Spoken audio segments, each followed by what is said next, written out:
আসসালামু আলাইকুম। সবাই কেমন আছেন? আশা করি যে যেখানে আছেন সবাই খুব ভালো আছেন। আলহামদুলিল্লাহ আমরাও ভালো আছি। এখনকার মায়েরা সবচাইতে বেশি চিন্তে থাকে নিজের ছেলে-মেয়েদেরকে নিয়ে।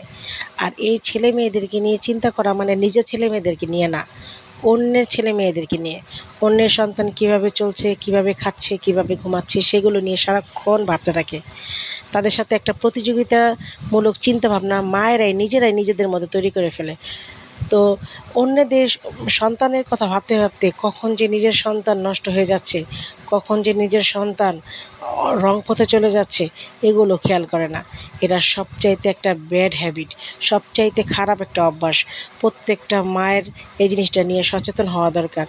অন্যের সন্তানের পিছে না ঘুরে নিজের সন্তান কী করতেছে সবসময় সেই দিকে ফলো রাখা উচিত। আমি স্কুল লাইফ থেকে শুরু করে মানে বাচ্চাদের স্কুল লাইফ থেকে শুরু করে পারিবারিক লাইফে আমি এইগুলাই দেখি সবসময়। আমি মানে যখনই আমার বাচ্চাকে স্কুলে নিয়ে যাই অনেক অভিভাবককেই দেখি এরকম যে তারা নিজের সন্তান কী করতেছে না দেখে অন্যের সন্তান কত পেল, কোন সাবজেক্টে ভালো করলো, কোন সাবজেক্টে খারাপ করলো, অন্যের বাচ্চা কোথায় গেল, কী করলো, সারাক্ষণ এগুলো নিয়ে ব্যস্ত থাকে।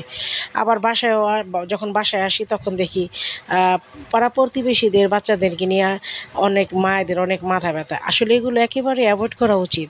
সবসময় নিজের সন্তানকে খেয়াল করুন, নিজের সন্তানকে সময় দিন, নিজের সন্তান কী করতে চায় সেই দিকে ফলো করুন।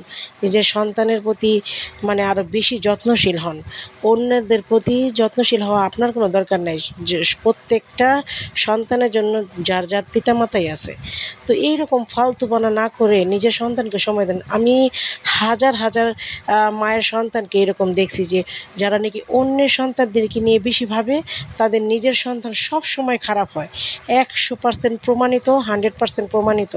এরকম মানে মানে কী আর বলবো, এই টেন্ডেন্সি, এইরকম মন মানসিকতা প্রত্যেকটা মায়েদের মন থেকে সরাতে হবে। একেবারেই বাদ দেন অন্যের বাচ্চারা কী করলো, আগে সবসময় ফলো রাখেন আপনার বাচ্চা কী চায়, আপনার বাচ্চা কী করলো, এগুলো সবসময় ফলো রাখবেন।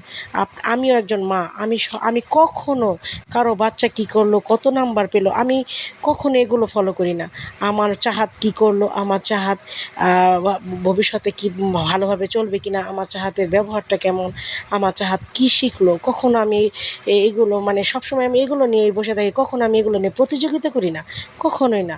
চাহাতকে নিয়ে তো এইসব প্রতিযোগিতা আমার মাথায় আসেই না। কিন্তু আমি যেই মায়েদের দেখতেছি এরকম প্রতিযোগিতা করে, অমুক বাচ্চা পারলো আমার বাচ্চা কেন পারলো না, এরকম প্রতিযোগিতার মায়েদের সন্তানরাই দেখবেন সবসময় পিছিয়ে থাকে, সবসময় মানে খারাপ পথে চলে যায়। তো এখনও সময় আছে, এখনও সময় দিন। বাচ্চারা এখনও যেহেতু স্কুল লাইফে আছে, যারা নাকি নিজের সন্তানকে সময় না দিয়ে অন্যদের নিয়ে বেশি ভাবেন তারা অন্যদেরকে নিয়ে ভাবা বন্ধ করে দেন। ভাবা বন্ধ করে দিয়ে নিজের সন্তানকে সময় দিন। আপনার বাচ্চাকে নতুন নতুন কিছু শেখান, নতুন নতুন কিছু করতে চেষ্টা করান। সবসময় তাদেরকে সব কাজে উৎসাহিত করান। শুধু পড়াশোনার বিষয় না, আউট সব কাজে। একটা মেয়ে কিন্তু বিয়ের পরে শুধু পড়াশোনায় মানে কাজে লাগে না, সব কিছু কাজে লাগে। তার আদব কায়দা, ব্যবহার, লেখাপড়া, কাজ কর্ম, ঘর গোছানো, তারপরে আছে রান্না বান্না, মোটামুটি সব কিছু। তো এগুলো বাদ দিয়ে অন্যের বাচ্চাদেরকে নিয়ে পড়ে থাকবেন না। শুধু শুধু নিজের সন্তানের ভবিষ্যৎটা নষ্ট করবেন না। এসব নষ্ট মানে অন্যদের ভুল ত্রুটি সমালোচনা করতে করতে নিজের সন্তান যে খারাপ হয়ে যাচ্ছে এই জিনিসটা যখন বুঝতে পারবেন তখন আর সময় পাবেন না এগুলো ঠিক করতে। তো নিজের মনে করে সবাইকে মানে উদ্দেশ্য করে এই জিনিসটা বলা, আর একটু মিলিয়ে দেখবেন যে আমি কি খারাপ বললাম নাকি ভালো বললাম। আজকাল মায়েরা এরকমই হয়, আজকাল মায়েরা এগুলো বেশি ভাবে, এগুলো ভাবা একেবারেই ঠিক না। তো যাই হোক, সবাই ভালো থাকবেন। আর অবশ্যই আমার প্রত্যেকটা ভিডিও একটু লাইক কমেন্টস করে দিবেন। নিজেদের সন্তানকে সময় দিবেন, অন্য কী করলো এগুলো থেকে দূরে থাকবেন। আমার কথায় কেউ মন খারাপ করবেন না। অবশ্যই আমি এগুলো দেখতে দেখতে এই পর্যন্ত আসছি। এখন আমার কাছে মনে হয় যে বাইরের চিন্তা যেসব মায়েরা বেশি করে, অন্যের সন্তানের চিন্তা যেসব মায়েরা বেশি করে সেসব সন্তানরা বেশি খারাপ হয়। আমি অ্যাভেলেবল এগুলো প্রমাণ দেখেছি। আমি কেন, মনে হয় সবাই দেখেছেন কম বেশি। তো একটু মিলিয়ে দেখবেন আসলে কথাগুলো সত্য কি না।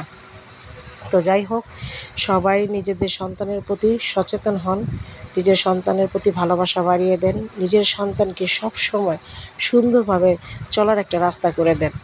আর ভাবনা চিন্তা শুধু নিজের সন্তানের জন্যই রাখেন। আমার জন্য তো আমার সারা পৃথিবী চাহাত। তো আল্লাহ হাফেজ।